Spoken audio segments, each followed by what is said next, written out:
Hello दोस्तों, कैसे हो आप लोग।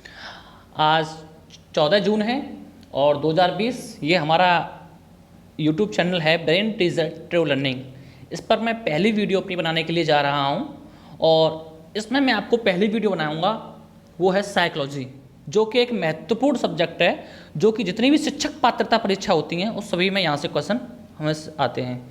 जैसे चाहे कोई यूपी टेट हो, यूपी टेट का सुपर टेट हो, यूपी का सुपर टेट हो, या फिर सी टेट हो, या रेट का कोई first level second level third grade कोई भी हो, एच टेट हो, मतलब कोई भी किसी भी राज्य की कोई भी परीक्षा हो जिसमें हम शिक्षक पात्रता के लिए जो भी हम पेपर कराते हैं उसमें साइकोलॉजी हमें देखने को मिलती है। यह एक महत्वपूर्ण सब्जेक्ट है और बच्चे इसको थोड़ा हार्ड भी समझते हैं और थोड़ा बहुत से सरल भी समझते हैं। ये हमारे थिंकिंग पे बेस करता है। देखिए, अगर इसको हम सरल लें, कोई भी चीज़ हम समझ लें कि सरल है तो सरल है, कठिन है तो कठिन है, लेकिन मेरा मानना यह है कि सब्जेक्ट ये बहुत ही ज़्यादा सरल है। इसलिए मैं यहाँ से आज केवल इसका यही बताऊँगा कि यह साइकोलॉजी आई कहाँ से, उसकी उत्पत्ति कैसे हुई। ये जो मनोविज्ञान जो सब्जेक्ट है मनोविज्ञान, ये आया कहाँ से, कैसे। तो कोई भी सब्जेक्ट जहाँ से हम पढ़ते हैं ये हमें अगर पता चल जाए कि चीज़ आई कहाँ से है तो उसको पढ़ने में भी इंटरेस्ट होता है हमारे माइंड में और उसकी इमेजिनेशन बन जाती है। तो आज मैं वही इमेजिनेशन बनाने की कोशिश करूँगा जिससे इंटरेस्ट बनेगा आपके अंदर पढ़ने के लिए, ठीक है। और क्वेश्चन भी यहाँ से बहुत आते हैं, ध्यान रखना, क्वेश्चन आएंगे यहाँ से, इंपॉर्टेंट है। आज मैं स्टार्ट कर रहा हूँ। देखिए, साइकोलॉजी आई कहाँ से। देखिए, मनोविज्ञान का जो वर्तमान स्वरूप नया है, परंतु इसका इतिहास बहुत पुराना है, ठीक है। एबिंगहॉस के अनुसार, देखिए एबिंगहॉस ने क्या कहा था कि सबसे पहले ईस्वी पूर्व 5वीं सदी में पैदा हुए दार्शनिक सुकरात ने कहा था, एबिंगहॉस के अनुसार, कि सबसे पहले ईस्वी पूर्व 5वीं सदी में पैदा हुए दार्शनिक सुकरात ने कहा था मनुष्य को मनुष्य का ही अध्ययन करना चाहिए। यहाँ से स्टार्ट हुई थी हमारी कि मनुष्य को मनुष्य का ही अध्ययन करना चाहिए। देखिए, फिर इसके बाद हमारे सुकरात जी आए। जो सुकरात जी थे वो हमारे शिष्य, सुकरात के शिष्य प्लूटो। अब सुकरात के बाद शिष्य उनके प्लूटो आए, सुकरात जी चले गए, उनके प्लूटो आए। उन्होंने क्या ईस्वी पूर्व 4वीं सदी में अपने विचार देते हुए कहा था कि ईश्वर, प्रकृति एवं मनुष्य आपस में इस प्रकार बंधे हुए हैं कि इन्हें एक दूसरे से अलग नहीं किया जा सकता। कौन कौन से? ईश्वर, प्रकृति एवं मनुष्य आपस में इस प्रकार से बंधे हुए हैं कि इन्हें एक दूसरे से अलग नहीं किया जा सकता। पहले सुकरात ने कहा था उसके बारे में कुछ, फिर उनके शिष्य प्लूटो आ गए और प्लूटो के शिष्य फिर अब नए आए। अब प्लूटो के शिष्य कौन आए? अब अरस्तु। अब प्लूटो के शिष्य आ गए। अरस्तु ने दर्शन शास्त्र में आत्मा के अध्ययन की शुरुआत की और यह, सॉरी इसको हटा देता हूँ एक मिनट, हाँ, प्लूटो के शिष्य अरस्तु ने दर्शन शास्त्र में आत्मा के अध्ययन की शुरुआत की और यह आत्मा का अध्ययन आगे चलकर आधुनिक मनोविज्ञान बना। इसलिए अरस्तु को मनोविज्ञान का जनक कहते हैं। यही आगे चलकर क्या बना? हमारा मनोविज्ञान बना। तो देखिए, सबसे पहले सुकरात आए थे, फिर उनके शिष्य प्लूटो आए थे, फिर प्लूटो के बाद उनके प्लूटो के शिष्य कौन से आए थे? अरस्तु आए थे, ठीक है ना। ये सीक्वेंस है उसका, सुकरात, प्लूटो और अरस्तु। तो प्लूटो ने क्या किया था कि दर्शन शास्त्र के आत्मा में अध्ययन की शुरुआत की और आत्मा का अध्ययन आगे चलकर आधुनिक मनोविज्ञान है। इसलिए इनको क्या कहते हैं? मनोविज्ञान। अरस्तु को मनोविज्ञान का जनक कहते हैं। देखिए, मोस्ट इंपॉर्टेंट क्वेश्चन है, हमेशा आता रहता है। अरस्तु को मनोविज्ञान का जनक कहा जाता है, ठीक है। आगे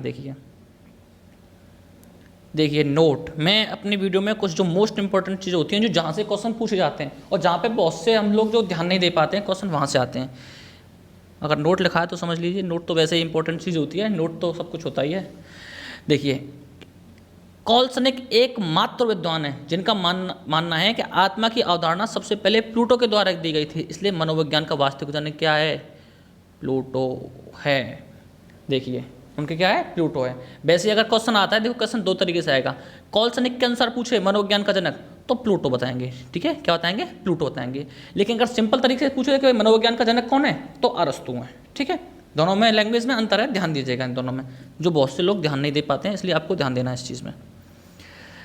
अब फिर इसके बाद आत्मा का ज्ञान चल रहा था, आत्मा का अध्ययन का ज्ञान चल रहा था। अब इसके बाद 17वीं शताब्दी में इटली के दार्शनिक पोम्पोनोजी ने आत्मा के अध्ययन की विषय वस्तु को नया उपाय दिया और मन मस्तिष्क का विज्ञान कहा। क्या कहा? मन मस्तिष्क का विज्ञान कह डाला। देखिए, बोलते हैं ना, जैसे हमारी अपनी यहाँ पे भी होता है कि एक की बात को काटने वाले दूसरे आ जाते हैं, तो ऐसे ही हमारे अरस्तु जी की बात चल रही थी कि ये क्या है? आत्मा का अध्ययन है। लेकिन उनकी बात को काटने के लिए कौन आ गए? दार्शनिक पोम्पोनोजी जी आ गए। पोम्पोनोजी ने 17वीं सदी में, जो इटली के थे, उन्होंने क्या कहा कि नहीं, यह आत्मा का अध्ययन नहीं है, ये क्या है? ये मन मस्तिष्क का ज्ञान है। क्या है? मन मस्तिष्क का विज्ञान है ये। क्योंकि क्वेश्चन पैदा हुए थे, देखो कि आत्मा क्या है, इन्होंने क्वेश्चन पैदा कर दिए थे लोगों ने कि अगर आत्मा का ज्ञान है तो बताना आत्मा क्या है, कैसी है, कहाँ है, दिखती है, बताइए। तो इसका जवाब नहीं मिल पाया, तो लोगों ने इस आत्मा वाली अवधारणा को छोड़ दिया और किसकी अवधारणा को मान लिया, पोम्पोनोजी की, जिन्होंने क्या कहा था कि ये क्या है, मन मस्तिष्क का विज्ञान है।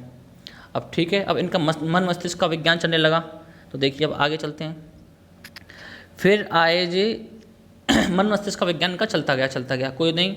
फिर विलियम जेम्स की एंट्री हुई, जो विलियम जेम्स जो, ठीक है, 1852 ईस्वी में अमेरिका 1852 ईस्वी में विलियम जेम्स ने मनोविज्ञान की विषय वस्तु को दर्शन शास्त्र से अलग करते हुए आधुनिक मनोविज्ञान की रचना की और यह आधुनिक मनोविज्ञान के जनक कहलाए। देखो हाईलाइट किया मैंने, जो मोस्ट इंपॉर्टेंट होता है मैंने हाईलाइट किया अपनी पीडीएफ में, ठीक है ना।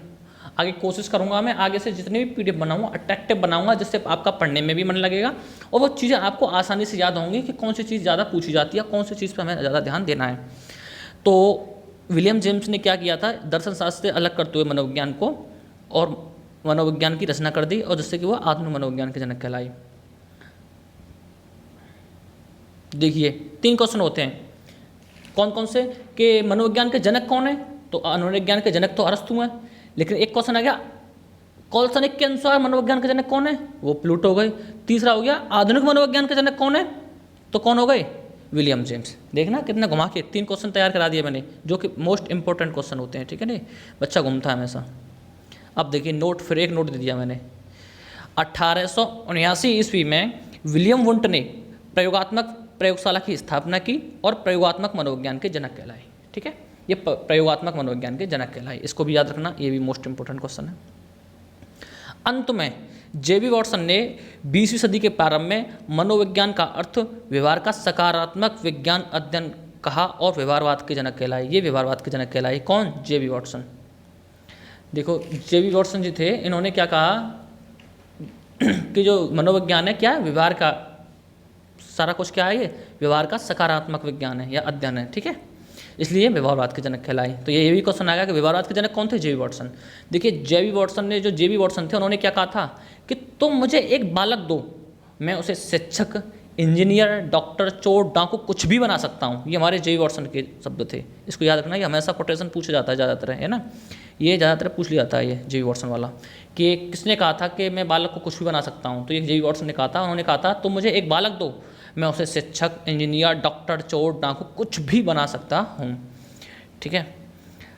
अब देखिए सबसे पहले एक वुडवर्थ की, फिर एक ये मैं बहुत सी चीज़ें जो बोलता हूँ उसको ध्यान दीजिएगा, और आपको लगता है कि मैं चीज़ इसमें नहीं है और मैं बोल गया हूँ तो उसको आप नोट कर लीजिएगा, क्योंकि जो भी बोलूँगा इंपॉर्टेंट ही बोलूँगा। एक वुडवर्थ की अर्थ यात्रा आई थी, उनकी अर्थ यात्रा का मतलब उन्होंने विज्ञान को बताया था। सबसे पहले मनोविज्ञान स्टार्ट हुई थी, देखो आप ही बताइए, मैं आपको रिकॉल कराता हूँ। मनोविज्ञान सबसे पहले आत्मा का अध्ययन था, फिर मन मस्तिष्क का विज्ञान बताया, फिर उसके बाद चेतना का विज्ञान बना जो विलियम जेम्स ने कहा था, फिर उसके बाद क्या बन गया, वर्तमान में व्यवहार का बन गया। तो वुडवर्थ ने इसके ऊपर के अपनी अर्थ यात्रा दी और क्या कहा था, मनोविज्ञान ने सबसे पहले अपनी आत्मा, फिर मन और फिर चेतना का त्याग किया, अब वर्तमान में व्यवहार के स्वरूप को अपनाता है। ये मोस्ट इंपॉर्टेंट है, ये भी इसको कैसे याद करना, पहले आत्मा का था, फिर मन का था, फिर चेतना का था, और लास्ट में अब व्यवहारवाद का कहलाता है, जो कि जेबी वॉटसन ने दिया था, जेबी वॉटसन जी, ठीक है। ये व्यवहारवाद के जनक कहलाए, याद रखना।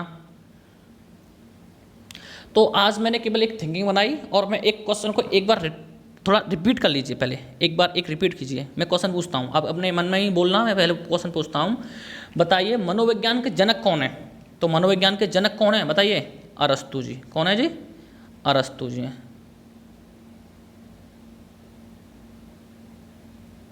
ठीक है। मनोविज्ञान के जनक अरस्तु जी हैं, ठीक है। अब क्वेश्चन कहता हूँ, कॉल्सनिक के अनुसार मनोविज्ञान के जनक कौन है, कॉल्सनिक के अनुसार, तो कॉल्सनिक के मनोविज्ञान जनक कौन है, प्लूटो, क्योंकि उन्होंने, प्लूटो ने क्या माना था कि जो आत्मा का जो सबसे पहले जो स्वरूप दे दिया था उनके अनुसार प्लूटो ने दे दिया था। तो कॉल्सनिक के अनुसार क्या है, प्लूटो है मनोविज्ञान के जनक। अच्छा, और आधुनिक मनोविज्ञान के जनक कौन है, तो आधुनिक मनोविज्ञान के जनक कौन है, विलियम जेम्स हैं, ठीक है। विलियम जेम्स जो 1852 ईस्वी में लिखाया है मैंने, इसमें भी 1852 ईस्वी में, जिन्होंने अपने कहा था कि चेतना ही जीवन है, जीवन ही चेतना है। और विलियम जेम्स ने, इन्होंने क्या किया था, अपने मनोविज्ञान की विषय वस्तु को दर्शन शास्त्र से अलग करते हुए आधुनिक मनोविज्ञान की रचना की थी, तो इसलिए विलियम जेम्स है आधुनिक मनोविज्ञान के। अच्छा, व्यवहारवाद के जनक कौन है, ये मैंने अभी बताया, ये व्यवहारात के जनक कौन है? जेबी वाटसन, जिन्होंने क्या कहा था कि तुम मुझे कैसा भी बालक दे दो, मैं उसको चोर, डाकू, शिक्षक, आप जो भी कहोगे मैं उसको बना सकता हूँ, ये इन्होंने कहा था। ठीक है, तो ये सब चीज़ें। अच्छा, एक क्वेश्चन होता है प्रयोगात्मक मनोविज्ञान के जनक कौन है? तो प्रयोगात्मक मनोविज्ञान के जनक कौन है? वो हमारे विलियम वुंट, जिन्होंने 1879 ईस्वी में जर्मनी के लिपजिंग नामक स्थान पर कॉल मॉक्स विश्वविद्यालय में मनोविज्ञान की पहली प्रयोगशाला की स्थापना की थी, इसलिए इन्हें प्रयोगात्मक मनोविज्ञान के जनक कहलाए। ठीक है, इसलिए प्रयोगात्मक मनोविज्ञान के जनक कहते हैं। तो देखिए ये इतने सारे क्वेश्चन, इसमें मैंने केवल थिंकिंग बनाई कि कहाँ कहाँ से कैसे कैसे आया है। एक चीज़ और इसमें नोट कर लीजिएगा कि जो साइकोलॉजी शब्द है वो किससे बना है? साइकी प्लस लोजस, ये प्लस हो जाते हैं तब बना है साइकोलॉजी शब्द, जो मूलतः ग्रीक भाषा का शब्द है। देखिए इसमें हमेशा देखना अलग अलग बुक में अलग मिलेगा, ध्यान रखना। ये ग्रीक भाषा का शब्द है, पूछा जाता है साइकोलॉजी कैसा भाषा का शब्द है? साइकोलॉजी जो साइकी प्लस लोजस से मिलकर बना है, जो कि ग्रीक भाषा का शब्द है। हमेशा अलग बुक में अलग मिलेगा, कभी कंफ्यूज मत होना, आप विश्वास कीजिएगा ग्रीक भाषा ही है। अलग कहीं पे पढ़ लो तो उसे भूल जाना, याद रखना ग्रीक भाषा, ग्रीक भाषा, ग्रीक भाषा का। ठीक है, ये ग्रीक भाषा का शब्द है। ठीक है, ये जो साइकोलॉजी है और बना किससे? साइकी प्लस लोजस के हिसाब से।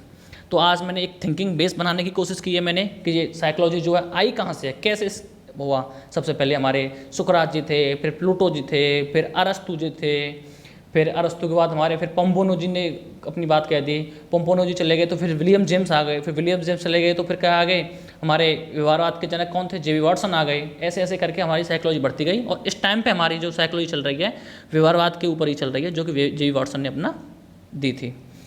और देखिए जेबी वाटसन के ऊपर ही चल रही है, इसलिए एक क्वेश्चन और याद रखना कि जेबी वाटसन को 20वीं सदी का चमकता सितारा भी कहते हैं, क्योंकि इन्हीं के ऊपर साइकोलॉजी चल रही है ना, यही मेन चल रहा है इस टाइम पे। तो जेबी वाटसन, इन्हीं के ऊपर ही हम साइकोलॉजी पढ़ रहे हैं। जैसे इन्होंने बताया था कि ये व्यवहार जो साइकोलॉजी जो है व्यवहार का सकारात्मक या विज्ञान या अध्ययन है, इसलिए जेबी वाटसन क्या है? ये 20वीं सदी के चमकता सितारा। इसलिए क्वेश्चन आ जाता है कि 20वीं सदी का चमकता सितारा किसे कहते हैं? तो वो जेबी वाटसन है। ठीक है, जेबी वाटसन ये व्यवहारात के जनक भी हैं और 20वीं सदी के चमकता सितारा भी हैं। और एक क्वेश्चन ये भी आता है, किसने कहा था कि बालक को कुछ भी बना सकता हूँ? ये जेबी वाटसन ने ही कहा था। तो देखिए कितने नामों से मैंने आज आपको बताया, कितने नाम बता दिए मैंने आपको। उन सबको आप थोड़ा एक बार वीडियो को अगर समझ में ना आए तो देख लीजिएगा, दोबारा देखिएगा। फिर भी अगर कोई दिक्कत होती है तो उसके लिए मैं माफ़ी चाहता हूँ, और कोई भी दिक्कत हो तो आप कमेंट में बोल दिएगा, मैं उसको आगे उस वीडियो में दोबारा बताऊँगा। मैं आगे क्वेश्चन सीरीज़ में लेके आऊँगा इसमें कंटेंट में, जैसे आपका NCF हुआ, RT एक्ट वगैरह ये हुए, अपनी धारा वगैरह भी हैं उसमें कुछ, ये जो भी कुछ मैं लेके आऊँगा, कंटेंट भी लाऊंगा, क्वेश्चन भी लाऊंगा। और क्वेश्चन कराने का तरीका मेरा ज़रूर देखिएगा एक बार। क्वेश्चन को इस तरीके से कराऊंगा जिसमें पूरी कंटेंट को आपको रिवाइज कराता हुआ चलूँगा। ऐसा ही नहीं कि इसका आंसर ये है बस, चारों को अच्छे से समझाऊँगा। तो कोशिश करूँगा आप लोगों की समझ में आए। तो ये channel like, subscribe and share. Channel name हमारा आपको पता ही है, ब्रेन टीचर। और कोशिश करेंगे हम इस चैनल को आगे बढ़ाएं, और आप अपना प्यार बनाए रखिएगा और हमारी हेल्प कीजिएगा, क्योंकि आप ही लोगों के छोटे भाई हैं। छोटे हों बड़े हों एक ही बात है, कोई दिक्कत नहीं है, आप ही लोगों के भाई हैं। कोशिश कीजिएगा इस चैनल को आगे बढ़ें। Thank you very much. तो हम अपनी वीडियो को बात करते हैं, और आगे कोई भी अगर क्वेरी हो आपको लगता है, या फिर ये आपको चाहिए PDF, तो हमारा चैनल सर्च मार लेगा, ब्रेन टीचर के नाम से ही है।